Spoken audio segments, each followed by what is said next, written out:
Hello everyone, नमस्कार। Online classes में एक बार फिर से आपका स्वागत है। देखिए, अब तक अपने 3 लेक्चर हो चुके हैं। आज अपना चौथा लेक्चर है और हम अपना थर्ड पेपर पढ़ रहे हैं और थर्ड पेपर के अंतर्गत अपन 3D के बारे में पढ़ रहे हैं, 3D निर्देशांक ज्यामिति, और उसमें अपनी सेकेंड यूनिट चल रही है द स्फीयर गोला। तो अब तक अपनी 3 क्लासें हो चुकी हैं, तो वो मैटर आपको बहुत अच्छे से पता होना चाहिए। ऐसा नहीं कि हम तो आगे से पढ़ लेंगे, एग्जाम में तो आगे से आएगा, स्टार्टिंग में से नहीं आएगा, तो आगे से फिर कुछ भी नहीं आने वाला है, ठीक है। क्योंकि अगर बेसिक ही आपका कमज़ोर रह जाएगा तो क्वेश्चन आप नहीं कर पाओगे, चाहे कितना भी रख लो, कुछ नहीं होता, ठीक है। तो आपको समझ बनानी है, न कि रटना है, और इसके लिए बेसिक वो स्ट्रॉन्ग होना चाहिए।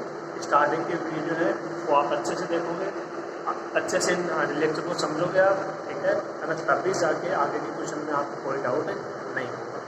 ओके, तो आप कंटिन्यू पढ़ते रहिए, ये उम्मीद करते हैं आप अच्छे से पढ़ रहे होंगे और अच्छे से नोट्स बना रहे होंगे। शुरू करते देखिए आज की क्लास। आज की क्लास में होने जा रहा है क्वेश्चन आपके सामने है, आप इसको अच्छे से पढ़िए। Very very important question exam के लिए। क्यों? क्योंकि बार बार रिपीट हो रहा है ये क्वेश्चन एग्जाम में बार बार रिपीट हो रहा है, ठीक है। अब अपने धीरे धीरे लेवल के क्वेश्चन आने स्टार्ट हो जाएंगे। ऐसा नहीं है बोलेगा केंद्र और त्रिज्या याद करो, नहीं, वो एक बेस था कि भाई इतना तो आपको पता ही होना चाहिए, नहीं तो इसके आगे का कैसे होगा। क्लियर है ना, ठीक है। एग्जाम में इस तरीके के क्वेश्चन आएंगे, ओके। तो आपको लैंग्वेज समझ लेनी अच्छे से और उसी प्रकार से उनको अप्लाई करना है, ठीक है। तो आप भी इसको अच्छे समझने की कोशिश कीजिएगा, क्या किया गया है और क्या आपसे ये याद करवाना चाह रहा है, उस हिसाब से हम आगे बढ़ेंगे। देखिए, एक समतल है वो एक स्थिर बिंदु ABC से गुजरता है। तो कोई समतल है वो कोई फिक्स बिंदु से गुजरता है, तो समतल का समीकरण दिया नहीं गया है, आपको स्वयं को लेना होगा, ठीक है। एवं निर्देशांशों को ABC पर काटना है, एवं निर्देशांशों को ABC पे काटता है। तो निर्देशांश मतलब x, y, x और z x को कहाँ पे काटता है? ABC पर। यह लैंग्वेज हो चुकी है इससे पहले वाले लेक्चर में बहुत अच्छे से, आपको बता चुके हैं बिंदु ABC की निर्देशांक क्या होती है। सिद्ध कीजिए कि गोले OABC के केंद्र का बिंदु पद होगा A/x + B/y + C/z = 2। पूछ क्या रहा है? अब की बात गोले OABC का समीकरण नहीं पूछ रहा है, गोले OABC के केंद्र का बिंदु पद पूछ रहा है। तो समीकरण नहीं याद करना है, समीकरण से याद कर लेंगे गोले का केंद्र। यदि गोले का समीकरण आ जाता है तो उससे आसानी से हम गोले का केंद्र याद कर सकते हैं। और गोले का केंद्र का बिंदु पद का मतलब ये है कि जो भी आप यदि इसके निर्देशांक लेते हो, कि जिसका भी बिंदु पद याद कर रहे हो उससे कोई भी अपन निर्देशांक लेते हैं और उसकी जगह लास्ट में क्या अप्लाई कर देते हैं? x, y, z। जैसे मान लो अपन ने ये लिए FGH वो क्या है? गोले का केंद्र है, तो इसका जो बिंदु पद याद करेंगे तो लास्ट में क्या अप्लाई करेंगे? x, y, z। बिंदु पद का मतलब है बिंदु का पथ, बिंदु कहाँ से होके गुजर रहा है, ठीक है। उसके लिए बहुत सारी कंडीशन हो सकती है, ओके, बहुत सारी कंडीशन हो सकती है। तो वो त्रिविम निर्देशांक में जरूर होगा x, y, z में, चाहे वो किसी प्रकार के निर्देशांक बिंदु का पथ, ये समीकरण आना चाहिए, ठीक है। तो सबसे पहले अपने को याद करना है गोले OABC के समीकरण याद कर लेंगे, उससे केंद्र का निर्देशांक, ठीक है, और फिर उसका बिंदु पद के लिए आप z अप्लाई कर दोगे। ये चीज़ आप पहले भी पढ़ चुके हो कि यदि किसी का भी आपको याद करना है बिंदु पद, उसकी कुछ अपन अपनी तरफ से लेते हैं निर्देशांक और लास्ट में उसकी जगह क्या अप्लाई कर देते हैं? x, y, z। ये चीज़ आपको अच्छे से पता होनी चाहिए, हर क्वेश्चन में काम में आएगी, बार बार काम में आएगी, ओके। तो ध्यान समझिएगा, वेरी वेरी इंपॉर्टेंट क्वेश्चन है। इसके अलावा समतल का समीकरण यहाँ दिया नहीं गया है, आपको लेना पड़ेगा। समतल का समीकरण कौन सा लेना है? अंतःखंड रूप वाला। आप कहोगे हमें कैसे पता लगेगा? सामान्य रूप में भी तो होता है ax + by + cz + d = 0, और विलंब रूप में भी तो होता है lx + my + n = p। देखिए यहाँ पे जो आपको निर्देशांक को काट रहा है ABC पर, तो आप इतने समझिए कि कोई ना कोई दूरी तय करेगा, यानी अंतःखंड काटेगा, ठीक है ना। तो इस तरीके से आप इसको थोड़ा सा याद रखिएगा, हर क्वेश्चन में यही काम में आएगा। अगर अविलंब वाला कहीं होगा तो उसके साथ में कंडीशन दी जाएगी, आपको बिल्कुल भी टेंशन लेने की जरूरत नहीं है, ठीक है। तो समतल का कौन सा समीकरण काम में लेंगे? अंतःखंड। ओके, आइए शुरू करते हैं।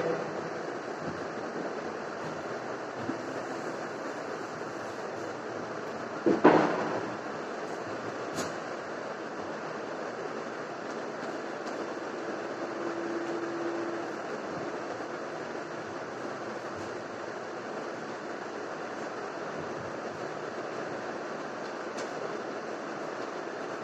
समतल का समीकरण निम्न प्रकार ले, कौन सा लोगे?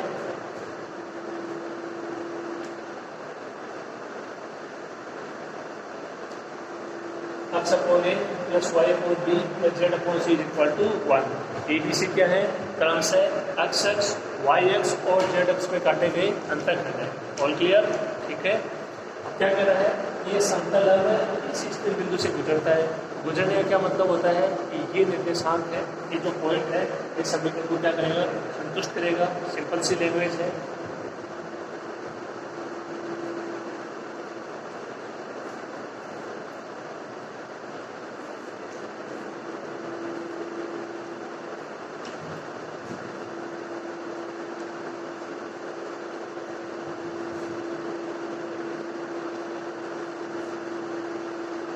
समतल एक है, वो स्थिर बिंदु ABC से गुजरता है, तो इसका मतलब अब सीधे ये अप्लाई कर दो, y की जगह b, z की जगह g, c। सिंपल सी बात है। क्या हो जाएगा? देखो x upon a, y upon b और z अपॉन c। यहाँ से a b c रखते हो 1 + 1 3, होगा ही नहीं सेटिस्फाई। तो आपको करना क्या? देखो इसमें ABC अपने को दिया गया है, ABC अपने को दिया गया है, और यहाँ पे ये तो ABC क्या होता है? ये अंतःखंड होते हैं। x y और z अक्ष पे काटी गई दूरियां, काटे गए अंतःखंड, वो दूरी होती है। तो दूरी ये कोई जरूरी थोड़ी हमेशा ABC होगी, मतलब चेंज भी तो कर सकते हैं। अरे फिक्स थोड़ी है कि 1 2 3 ही होगी, चेंज भी तो होती रहती है ना। ओके, तो यहाँ पे आपको इतना सा सोचना है कि ABC हम अपने को ये सिंबल प्रतीक है, ये पहले से दिए गए हैं। जो आपने समतल के समीकरण में अंतःखंड होते हैं, हम लोग उनको कोई और नाम देते हैं, उससे क्या फर्क पड़ता है? ठीक है ना। आप इसको इस प्रकार लिख लीजिएगा, अल्फा बीटा गामा। ध्यान रहे अल्फा बीटा गामा क्या है?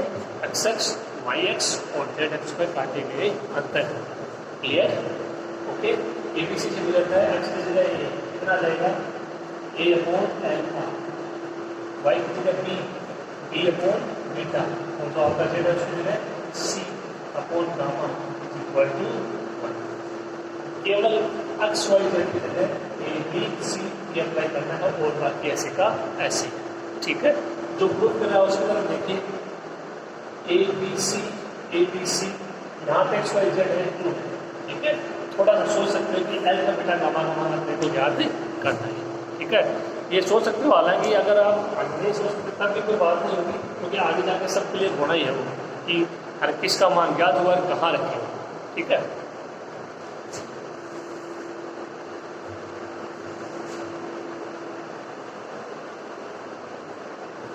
मान लो मैंने अल्फा बीटा गामा के मान याद कर लिए, और आप लोगों भी समीकरण 2 में क्यों रखा? हमको समीकरण 1 में रखेंगे। देखो समीकरण 1 में रखोगे, ये केवल समतल का समीकरण है। फिर ये, और यदि आप इसमें समीकरण 2 में रखते हो तो समतल का समीकरण भी है और ये स्थिर बिंदु से गुजरता भी है।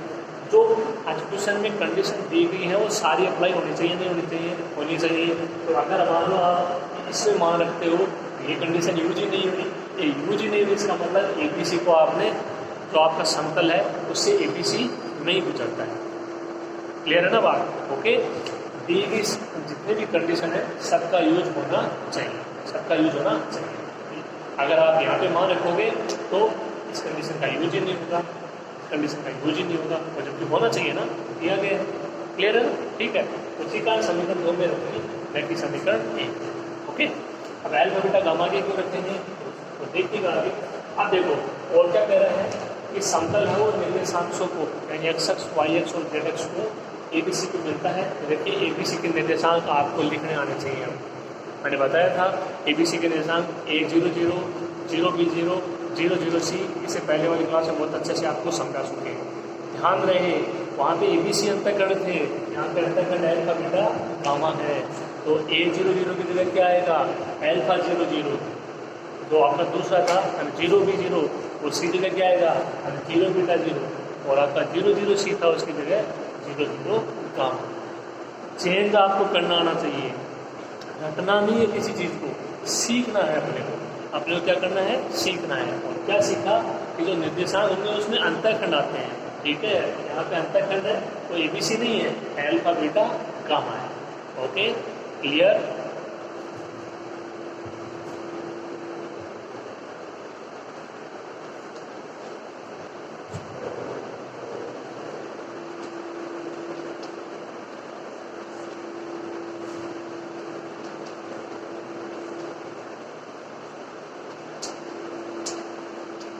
समतले निर्देशांकों अर्थात एक्स वाई एक्स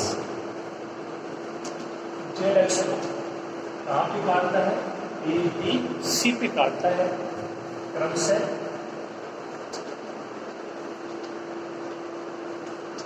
बिंदु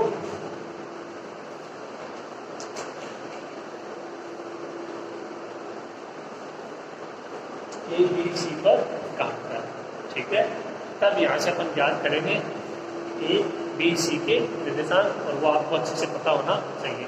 इससे पहले वाले जो आपका लेक्चर था उसमें अच्छे से बता चुके हैं, लेकिन फिर भी एक बिंदु के लिए बता देते हैं और फिर दो के लिए ऐसे कैसा लिखते हैं। ओके, तो आगे देखिए आप।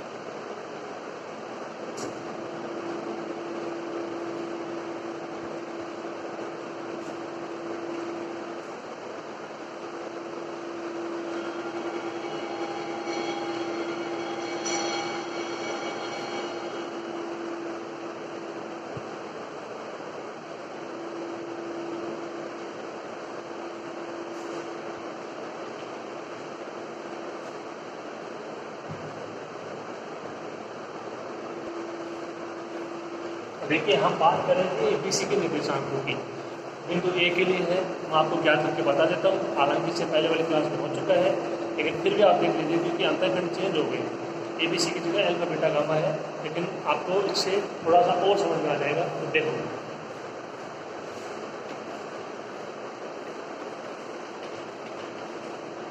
बात कर रहे हैं बिंदु A पर, तो बिंदु A कहाँ पर, एक्स पर।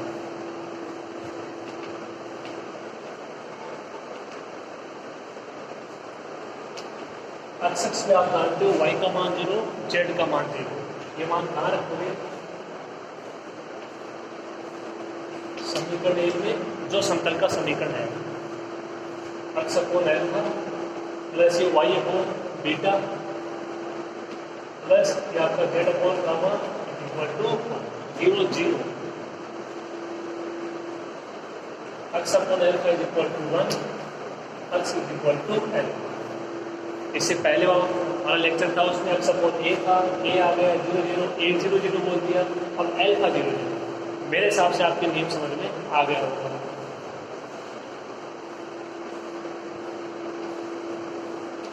बिंदु A के निर्देशांक क्या हो जाएंगे, अल्फा 0 0 होंगे। क्लियर। इसी प्रकार आप डायरेक्ट लिखेंगे बिंदु B और C के निर्देशांक।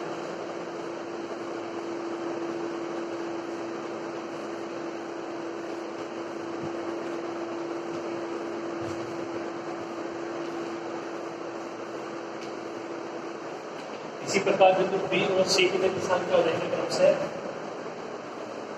0 बीटा 0 और 0 0 गामा होंगे। सबसे पहले क्या याद करेंगे, गोले OABC का समीकरण। गोले OABC का समीकरण, उसके लिए आपको आना चाहिए गोले का व्यापक समीकरण, उसी की सहायता से ज्ञात होगा गोले OABC का समीकरण। गोले का व्यापक समीकरण होता है,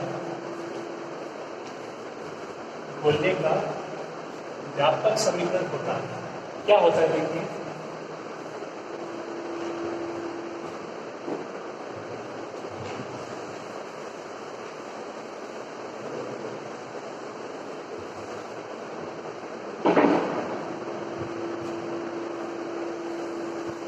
गोले का व्यापक समीकरण आपको पता होना चाहिए, बहुत अच्छे से बताया हुआ आपको। X square plus y square plus z square plus 2ux plus 2vy plus 2wz plus d equal to 0।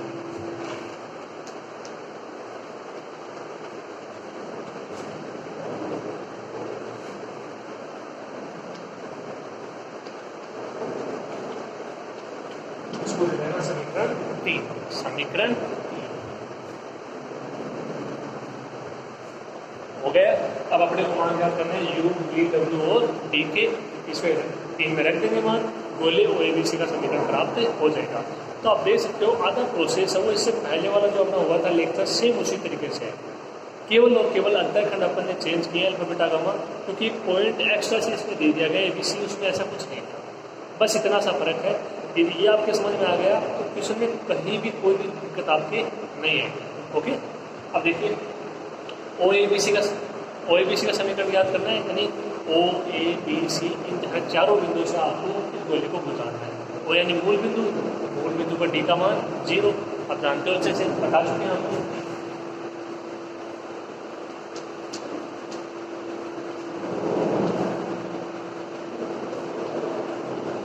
मूल बिंदु ओ 0 0 0 पर, जो डी है उसका मान क्या आ जाएगा 0। ओके, अब बिंदु ए पर ए के निर्देशांक अल्फा 0 0, एक्स की जगह अल्फा, वाई की जगह 0, जेड की जगह 0, अल्फा स्क्वायर 0 0, 2 अल्फा 0 0 और डी भी 0। Alpha square plus 2u alpha equal to 0। उसमें क्या था, A square plus 2u A equal to 0, केवल ए बी सी की जगह अल्फा बीटा गामा और कुछ भी चेंज नहीं है। अल्फा यहाँ से आ जाएगा कॉमन, कहाँ चला जाएगा 0 में, क्या बच जाएगा alpha plus 2u is equal to 0। ऐसे लिखो कि अल्फा कॉमन आ जाएगा, ये बात है, alpha plus 2u is equal to 0। Alpha तो नॉट इक्वल टू 0, ठीक है, वो तो अंतःखंड एक्सिस पे कोई दूरी है, तो alpha plus 2u is equal to 0, 2u is equal to minus alpha. ठीक है, सेम उसी की ये समझ सकते हो जेरोक्स है, बस थोड़ा सा लास्ट में जाके इसमें ऐड होगा कि जो समीकरण प्राप्त होगा उसके केंद्र का बिंदु पथ आपको ज्ञात करना है। ठीक है, यहाँ तक नोट कर लीजिए।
Alpha not equal to 0, alpha plus 2u is equal to 0, 2u का मान माइनस अल्फा।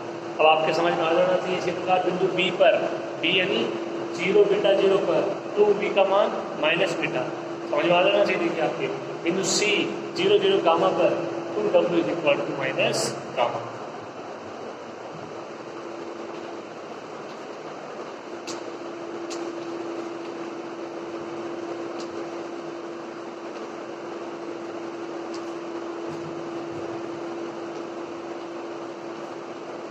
बिंदु बी 0 और बीटा 0 पर 2b का मान कितना आएगा minus beta, and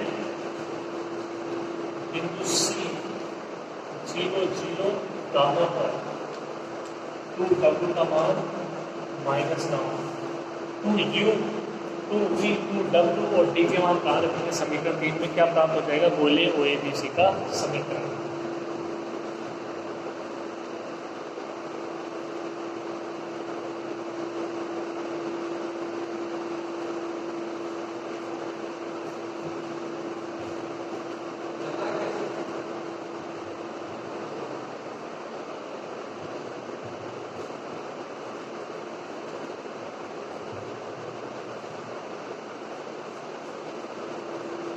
U 2V 2W तथा D के मान समीकरण 3 में रखने पर क्या प्राप्त होगा अपने को x square plus y square plus z square 2ux यानी minus alpha minus beta y minus gamma z is equal to 0। अगर पूछता गोले OABC का समीकरण ज्ञात करो तो ये वो समीकरण पूछ कह रहा है गोले OABC के केंद्र का बिंदु पथ ज्ञात करो। ठीक है, तो देखिए इसका आगे आप कैसे करोगे।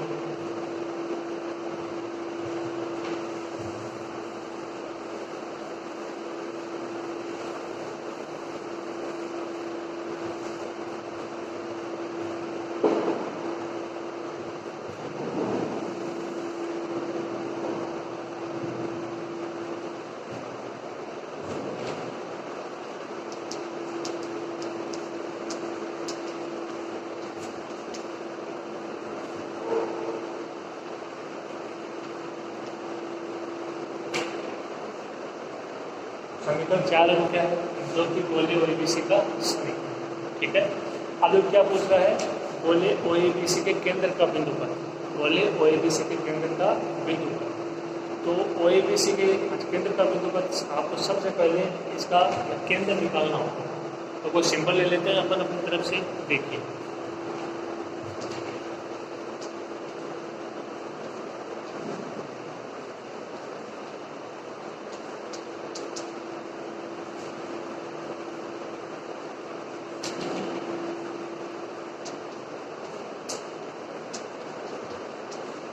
यदि बोले 4 के केंद्र के निर्देशांक FGH हो यदि बोले 4 के केंद्र के निर्देशांक FGH हो तो देखो यहाँ से अब आपको ये पता होना चाहिए कि इसके क्षेत्र क्या होगा। देखो कोई भी गोले का समीकरण दिया जाता है तो आपको उसका क्षेत्र निकालना आना चाहिए। बहुत अच्छे से अपन कर चुके हैं, ये आपके सामने गोले का समीकरण है। ठीक है, तो यहाँ पे 2ux है तो आपका क्षेत्र होता है -u। ठीक है, यदि यहाँ पे माइनस है तो प्लस। तो पहली बात तो ये है कि तीनों माइनस के हैं तो सेंटर प्लस में है। ठीक है, अब 2 यहाँ पे है नहीं, 2 बनाना पड़ेगा अपने को। ठीक है ना बात, तो इसको 2 कैसे बनाओगे 2 से ऊपर नीचे मल्टीप्लाई कर दोगे सभी पदों में, ये बन जाएगा 2 अल्फा बाई 2x। तो 2ux u है उसकी जगह क्या हो जाएगा अल्फा बाई 2 हो जाएगा। ठीक है, होगा कि नहीं होगा। ठीक है, तो पहला निर्देशांक क्या है f का मान क्या हो जाएगा अल्फा बाई 2। जो g है उसका मान दूसरा निर्देशांक बीटा बाई 2, h का मान गामा बाई 2। ये FGH के मान। FGH क्या है अपनी तरफ से लिए हैं केंद्र के निर्देशांक। मान कहाँ से निकालोगे अपन बोले 4 की बात कर रहे हैं तो इसके केंद्र के निर्देशांक आपको निकालने आने चाहिए। ठीक है, alpha by 2 beta by 2 gamma by 2। Plus में तो माइनस में, माइनस में है तो प्लस में होंगे निर्देशांक। ठीक है, 2 है नहीं तो इसको 2 से ऊपर नीचे मल्टीप्लाई करा दिया। ओके, तो ये हो जाएंगे FGH के मान। तो यहाँ पे मेरे साथ समझ में आ गया होगा। थोड़ी सी चीज़ है इसके बाद भी ये आपकी नई आई हुई है और इसी को आपको अच्छे से समझना है। क्लियर? ठीक है, करो।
यहां से अल्फा का मान कितना हो जाएगा 2f,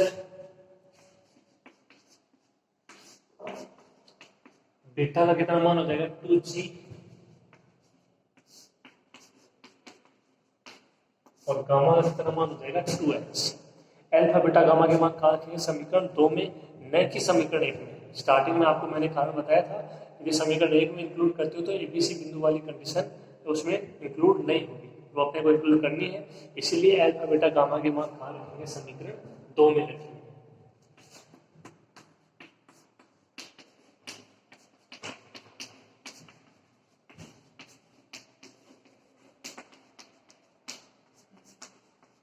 अल्फा बीटा गामा के मान समीकरण 2 में रखने पर तो क्या था, देखिए वहां पे पहली समीकरण थी x upon alpha plus y upon beta z upon gamma, फिर x y z की जगह अपन एबीसी रख दी थी, तो ये था कि a अपॉन अल्फा, अल्फा की जगह 2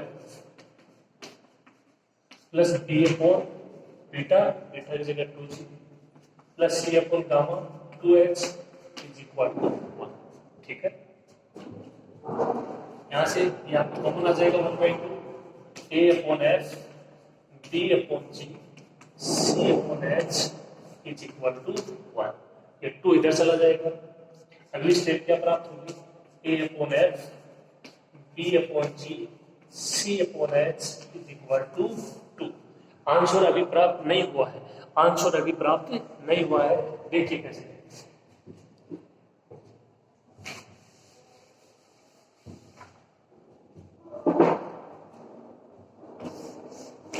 इसमें समझने वाली बात क्या, देखिए आंसर की तरफ देखिए, जो आपको प्रूव करवा रहा है उसमें आ रहा है a upon x b upon y c upon z is equal to 2, इतना आ रहा है। अपने पास है FGH। FGH क्या है, गोले 4 का केंद्र है, गोले 4 का केंद्र है जिसका मान है अल्फा/2 बीटा/2 और गामा/2। ठीक है, ये सिंबल लिए अपन, संकेत लिए FGH। आपको समझना क्या है, ये जो समीकरण है ये क्या है, ये गोले के केंद्र का बिंदु पथ नहीं है, ये केवल एक आप समझ सकते हो कि एक पथ के माध्यम से जो बिंदु आ रहा है, ये केवल एक पथ के बारे में बता रहा है। जैसे मान लो उसको सेंटर तक आना है, ये यहाँ से आ रहा है, बस इसी के लिए ये केवल एक कंडीशन है। और अगर अपन FGH की जगह अप्लाई कर देते हैं XYZ यानी गोले के केंद्र का बिंदु पथ, तो वो कहीं से भी आ सकता है। इस सिंपल रूप में आपकी डेफिनेशन हो जाएगी बिंदु पथ की, कि बिंदु पथ होता क्या है, उसको अपन किस प्रकार से परिभाषित करते हैं। ठीक है, ये क्या है, ये केवल एक बिंदु के लिए, एक पथ के लिए कंडीशन है। ठीक है, ये आपका जो बिंदु है वो किसी एक पथ से आ रहा है, और बिंदु पथ का मतलब है कि वो सब के लिए हो जाएगा, चाहे वो कहीं से भी। Clear, okay. क्या लिखोगे, इसलिए गोले के केंद्र, और अपन ने केंद्र क्या लिया है FGH, अपने केंद्र क्या लिया है FGH, उसका बिंदु पथ क्या होगा,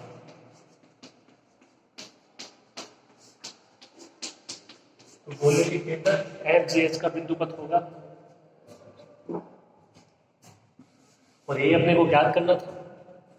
तो FGH की जगह क्या अप्लाई कर देंगे, XYZ।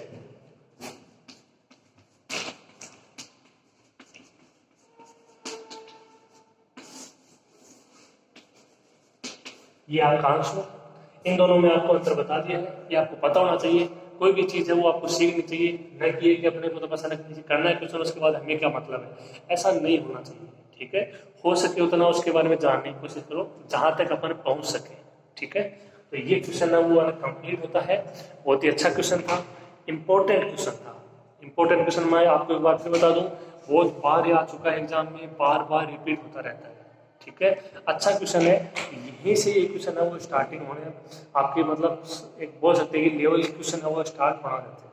ठीक है, तो स्टार्ट हो जाते हैं। तो यहाँ पे मैं इतना सा कहना चाहूँगा कि आप थोड़ा सा अपने लेवल को बढ़ाइए।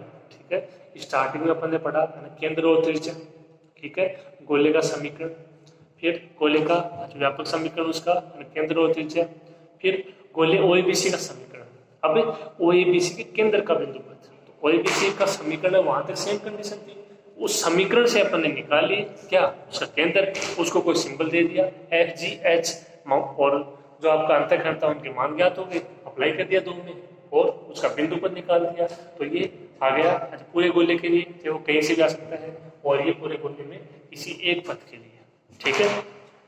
तो उम्मीद करता हूँ ये क्वेश्चन आपको बहुत अच्छे से समझ में आया होगा। ओके, इस क्वेश्चन को आप कंप्लीट कर लेना, और भी आप एग्जाम्पल साथ में इसके करते रहिए। इस पेयर की आपके पास 3D की बुक होनी चाहिए और उसकी सहायता से आप एग्जाम्पल और भी कर सकते हो। Okay, clear? इसको कंप्लीट कर लेना, इंपॉर्टेंट क्वेश्चन है, बहुत ही इंपॉर्टेंट क्वेश्चन है एग्जाम के लिए, एक बार फिर बोल रहा हूँ। ओके, उम्मीद करते हैं आपको आज की क्लास बहुत अच्छे समझ में आया होगा। ठीक है, अभी आज के लिए इतना ही, और बाकी नेक्स्ट क्लास में। थैंक यू, धन्यवाद।